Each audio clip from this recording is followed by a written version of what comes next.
कल का क्लास किया था ना, अच्छा लगा। तो एक टिप्स तुम लोगों को मैं दे देता हूँ कि जब भी क्लास करोगे ना, तो क्लासेस का नोट्स बना लिया करो। ठीक है, अगर क्लासेस का नोट्स नहीं बनाओगे तो क्या होगा कि क्लास का जो पूरा फायदा है वो तुम लोग नहीं उठा पाओगे। ठीक है, तो चलो आज हम लोग रेस्पिरेशन का लास्ट पार्ट पढ़ेंगे।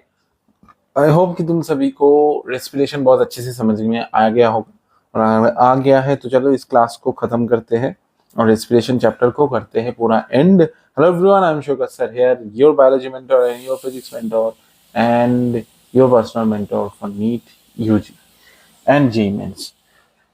जल्दी से इस जगह को खाली करते हैं, खत्म करते हैं इस चैप्टर को। Respiratory balance sheet. अभी रेस्पिरेशन को बैलेंस कैसे करें, मतलब ये जो मतलब पूरा जो रेस्पिरेशन है ये किस लिए चल रहा है, पूरा जो एक समरी है वो यहाँ पे तुम लोगों को दिया हुआ है। It is possible to make calculations of net gain of ATP, यानी कि ये जो एटीपी आ रहा है इसको हम लोग कैलकुलेट कर सकते हैं कि एक एनएडीएच से 3 एटीपी मिलेगा, एक एफएडीएच से 2 एटीपी मिलेगा। एक एटीपी का वैल्यू तो 1 एटीपी होता है, लेकिन इस एटीपी से या फिर 1 ग्राम कार्बोहाइड्रेट, 1 ग्राम प्रोटीन, 1 ग्राम फैट, इस सब से कितना कैलोरीज मिलेगा। देखो, इन सब चीजों के बारे में अभी हम लोग डिस्कस करेंगे। रेस्पिरेशन एक एम्फिबोलिक पैथवे है, ये पूरा जगह डिस्कस करना जरूरी है। और रेस्पिरेटरी क्वेश्चन क्या होता है ये हम लोग डिस्कस करेंगे, जिसके अंदर जो ये दो वाला पार्ट है, ये दो पार्ट, ये दो तुम लोगों के लिए बहुत ज्यादा इंपॉर्टेंट है। और आरक्यू किसको बोलते हैं ये इंपॉर्टेंट है, बस और कुछ नहीं। चलो अभी इसको खत्म करते हैं और जल्दी से चैप्टर को फिनिश करते हैं, क्योंकि ज्यादा कुछ बचा नहीं है चैप्टर में, पूरा चैप्टर खाली हो गया है। चलो देखो, तो एटीपी का नेट गेन होता है एक एक ग्लूकोज मॉलिक्यूल जब ऑक्सीडाइज होता है, ये हम लोग को पता है।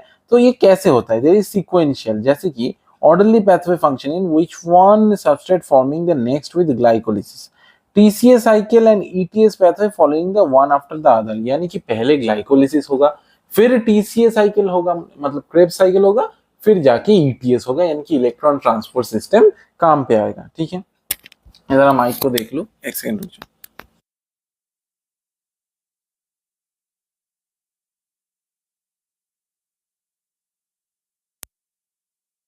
माइक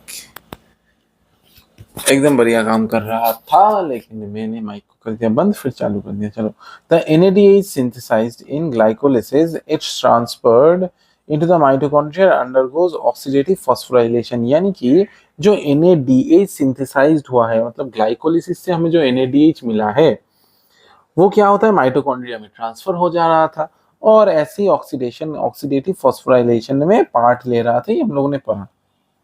तो यहाँ पे ये सब बोला गया है, intermediates in the pathway are utilised to synthesise any other compound. कोई भी इंटरमीडिएट को यूज नहीं किया जाता कोई भी कंपाउंड को बनाने में। Only glucose is being respired, यानी कि ग्लूकोज का ही रेस्पिरेशन होता है। No other alternative substance are entering the pathway at any of the intermediary stage. ठीक है, अभी इसको एम्फिबोलिक पैथवे क्यों बोला जाता है, जरा इस चार्ट को देख लो, पूरा चीज समझ में आ जाएगा। देखो, जब फैट्स का सिर्फ और सिर्फ ऐसा नहीं कि कार्बोहाइड्रेट्स का ही मतलब को ही तोड़ के तुम लोग एटीपी में कन्वर्ट कर सकते हो, प्रोटीन्स से भी ये काम हो सकता है, क्रेब्स साइकिल में पार्टिसिपेट कर सकते हैं ये सब। देखो देखो, ग्लूकोज का होना जरूरी है अगर ग्लाइकोलिसिस होना है तो। ठीक है, तो इसलिए कार्बोहाइड्रेट से सिंपल शुगर यानी कि ग्लूकोज जो कि मोनोमर है उसका फॉर्मेशन करोगे। ठीक है, अभी उससे क्या बनाओगे, ग्लूकोज 6 फॉस्फेट बनाओगे। एक सेकेंड जरा मुझे डार्क लेना है, चलो ठीक है अभी ठीक। देखो, ग्लूकोज 6 फॉस्फेट बनाओगे, उससे फ्रक्टोज 1,6 बिस फॉस्फेट बनाओगे, फिर ढैप बनाओगे यानी कि डाई हाइड्रोक्सी एसीटोन फॉस्फेट ढैप, और यहाँ पे ग्लिसरॉल 3 फॉस्फेट, ये दोनों ही मतलब इंटर फॉर्मेशन होता है और इससे पाइरुविक एसिड एसिटाइल कोए बनता है।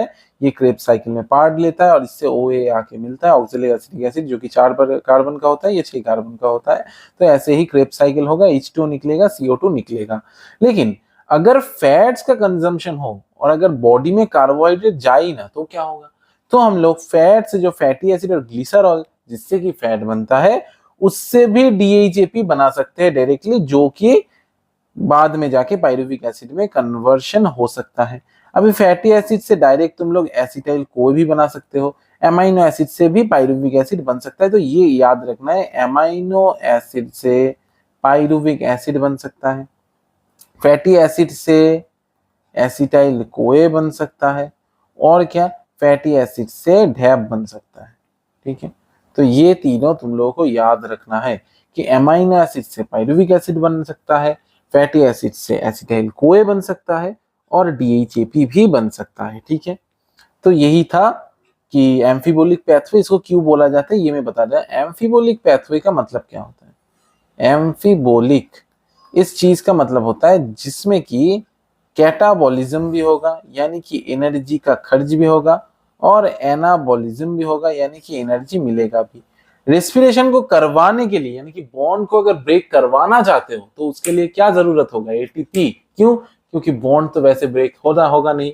ठीक है, तुम्हारा कोई दोस्त है, उसका एक गर्लफ्रेंड है, ठीक है, या फिर तुम्हारा एक फीमेल फ्रेंड है, उसका एक बॉयफ्रेंड है, ठीक है, तो उसका बॉयफ्रेंड या फिर उसका गर्लफ्रेंड से किसी भी चीज के लिए तो ब्रेकअप होगा ना, ऐसे ही नहीं कि यूं ही ब्रेकअप हो जाए। ठीक है, किसी भी कारण से होगा, तो उस कारण का मतलब कारण लगता है। अगर मैं तुम्हें बोलूं कि अभी उठो और उठ के आग पे चलने लग जाओ, तुम बोलोगे सर मैं पागल थोड़ी ना हूं, मैं आग पे क्यों चलूंगा? ठीक है, तो उसके लिए कारण लगेगा ना कि तुम्हारे सर पे बंदूक रख के मैं बोलूं कि चलो अभी चलने लग जाओ, तो उस बंदूक जो लगता है मतलब एक शक्ति, एक एनर्जी तुमको खर्च करना पड़ेगा किसी भी चीज करके। ये जो बंदूक पकड़े हुए हो तो एक एनर्जी का खर्च हो रहा है कि बंदूक को पकड़ के रखे हो। ठीक है, तो इसीलिए कैटाबॉलिज्म, यानी कि फर्स्ट एटीपी दो रे बाबा, नहीं तो ट्रेडिंग की तरह फर्स्ट पैसा दो फिर पैसा लेके जाओ, ऐसा नहीं कि फोकट में पैसा दे दूंगे, नहीं। और एनाबॉलिज्म क्यों? बाद में एटीपी बनता है, इसीलिए इसको हम लोग एम्फीबोलिक पैथवे बोलते हैं। और ये पूरा चीज का समरी यही है। ठीक है, अभी देखो रेस्पिरेटरी क्वेश्चन, मैंने कहा था कि चैप्टर में कुछ बचा है या नहीं। चलो, रेस्पिरेटरी क्वेश्चन का मतलब क्या होता है? जो वॉल्यूम ऑफ CO2 हम लोग निकाल रहे हैं और जो ऑक्सीजन ले रहे हैं, तो CO2 जितना निकला और ऑक्सीजन जितना लिया, इसी को हम लोग रेस्पिरेटरी क्वोशंट बोलते हैं। कार्बोहाइड्रेट्स के लिए रेस्पिरेटरी क्वोशंट कितना होता है? 1 होता है। ठीक है, अभी देखो C6H12O6 6O2 6CO2, तो कार्बोहाइड्रेट के लिए क्या 6CO2 भी निकलेगा और कितना O2 लगा? 6O2 लगा। तो इसीलिए देखो क्यों क्यों होता है ये, देखो क्योंकि C6 है यहाँ पे, तो 6 कार्बन 6 ऑक्सीजन है, यहाँ पे 6 कार्बन को अटैच कर दो तो 6CO2 बन गया। तो CO2/O2 का रेशियो कितना हुआ? 1, तो इसीलिए ये 1 होता है। ठीक है, अभी देखो फैटी एसिड यानी कि ट्राइपामिथिन के लिए ये लेस देन 1 होगा, क्योंकि 0.7 होगा। ये इक्वेशन याद रखना है, नीट का क्वेश्चन है, याद रख लेना मेरे भाइयों। ठीक है, और अगर तुम लोग प्रोटीन की बात करो तो ये 0.9 होता है। ठीक है, okay. What is important to recognize that in living organisms, respiratory substrates are often more than one. Respiratory substances are often more than one. Pure proteins and fats are never used as respiratory substance. यानी कि हम लोग कभी भी ऐसा होता है कि एक खाना खाए, कुछ खाया, उसके अंदर सिर्फ और सिर्फ कार्बोहाइड्रेट है, बहुत कम ऐसा होता है। थोड़ा सा प्रोटीन या फिर फैट तो हमेशा रहता है। कभी ऐसा हुआ है कि दाल चावल खाए हो, चावल के अंदर पूरा ही कार्बोहाइड्रेट है? नहीं होता है भाई, उसके अंदर कुछ ना कुछ अमीनो एसिड या फिर प्रोटीन का कुछ रेसिड्यूज जरूर होगा। ठीक है, तो प्योर फॉर्म में हम लोग कुछ खाते नहीं है। ठीक है, तो इतना से कि था आज का लेक्चर, बहुत छोटा लेक्चर था और पूरा चैप्टर हम लोगों ने खत्म कर दिया। देखा, पूरा चैप्टर, मतलब एक बहुत बड़ा चैप्टर था ये और बहुत ही इंपॉर्टेंट चैप्टर। ठीक है, तो बंगाली स्टूडेंट्स के लिए मैं ये बोलना चाहता हूँ कि इंजीनियर एजुकेशन बांग्ला का जो YouTube चैनल है वो हम लोगों ने लॉन्च कर दिया है। इसका लिंक तुम लोगों को कमेंट बॉक्स में मिल जाएगा और डिस्क्रिप्शन में भी मिल जाएगा, इसको जरा चेक कर लेना। ठीक है, और इसका ऑफलाइन सेंटर बहुत जल्दी आ रहा है कोलकाता के आसपास ही। जो लोग कोलकाता के देखने वाले बच्चे हो, इसमें क्या आएगा? इसमें गाइडेंस आएगा बंगाली में, क्योंकि क्लासेस तो मैं यहाँ पे करा ही रहा हूँ। ठीक है, बंगाली में गाइडेंस आएगा।